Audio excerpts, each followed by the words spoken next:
जयपुर शहर से 10 किलोमीटर की दूरी पर खूबसूरत आरावली पर्वत से घिरा हुआ आमेर का किला, जिसे अंबर पैलेस भी कहा जाता है। इस किले की नींव मिर्जा राजा मानसिंह प्रथम के द्वारा 1589 में रखी गई थी और इस जगह का राज परिवार के लोगों के द्वारा गर्मियों के समय में प्रयोग किया जाता था।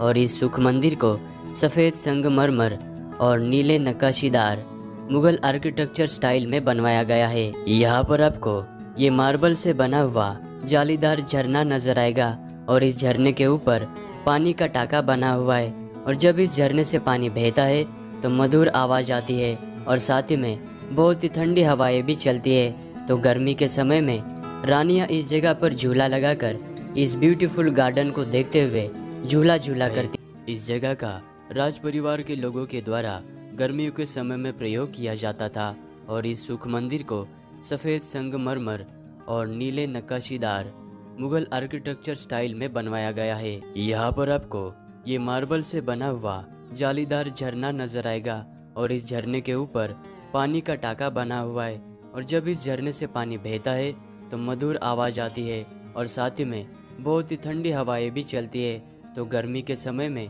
रानियाँ इस जगह पर झूला लगाकर इस ब्यूटीफुल गार्डन को देखते हुए झूला झूला करती है। दीवाने आम के सामने ये गणेश पोल द्वार बना हुआ है, जो कि राजाओं का निजी प्रवेश द्वार हुआ करता था और इस द्वार पर हिंदू देवता भगवान गणेश जी की प्रतिमा और साथ ही में 400 साल पुरानी बहुत ही खूबसूरत नक्काशीदार पेंटिंग्स बनी हुई है, जिन्हें फ्रेस्को पेंटिंग्स कहा जाता है। और इसी गणेश द्वार के बिल्कुल पास में पुराने ज़माने की भोजनशाला भी बनी हुई है। गणेश पोल द्वार के ऊपर आपको ये सुहाग मंदिर नजर आएगा। इस जगह पर विधवा और अविवाहित महिलाओं का आना बिल्कुल भी वर्जित था।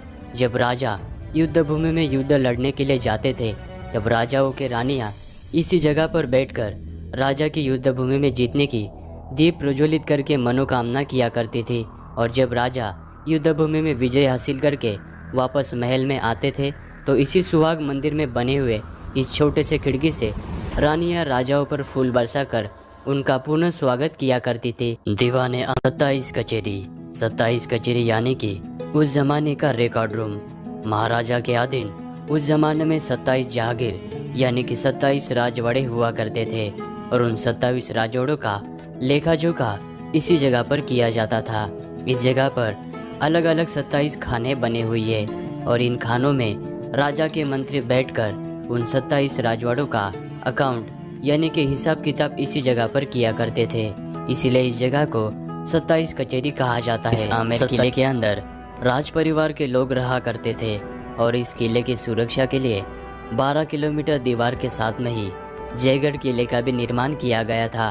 और इस आमेर किले से जयगढ़ किले तक जाने के लिए ज़मीन के अंदर से 2 किलोमीटर की गुप्त सुरंग भी बनी हुई है।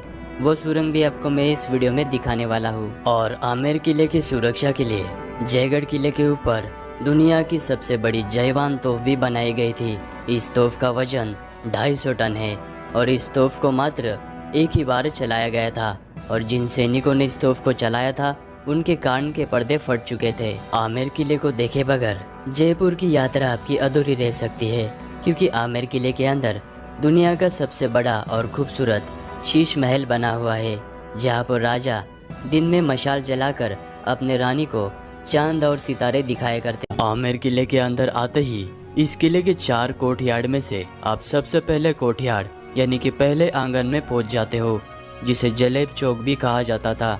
और नगार खाना बजाकर इसी जगह पर सैनिकों को और आम जनता को जमा किया जाता था और इसी जगह पर युद्ध की सारी तैयारियां की जाती थी। इस जलेब चौक में किले के अंदर प्रवेश करने के लिए 2 मुख्य द्वार बने हुए हैं, जिसमें से एक है सूरज पोल, क्योंकि इस दिशा से सूरज की पहली किरण इस द्वार पर पड़ती है, इसीलिए इस द्वार को सूरज पोल कहा जाता है। और पुराने ज़माने में राजा महाराजा इसी द्वार के द्वारा हाथी की सवारी करते हुए अंदर आते थे और आज भी है। दीवाने आम के सामने ये गणेश पोल द्वार बना हुआ है, जो कि राजाओं का निजी प्रवेश द्वार हुआ करता था। और इस द्वार पर हिंदू देवता भगवान गणेश जी की प्रतिमा और साथ ही में 400 साल पुरानी बहुत ही खूबसूरत नक्काशीदार पेंटिंग्स बनी हुई है, जिन्हें फ्रेस्को पेंटिंग्स कहा जाता है।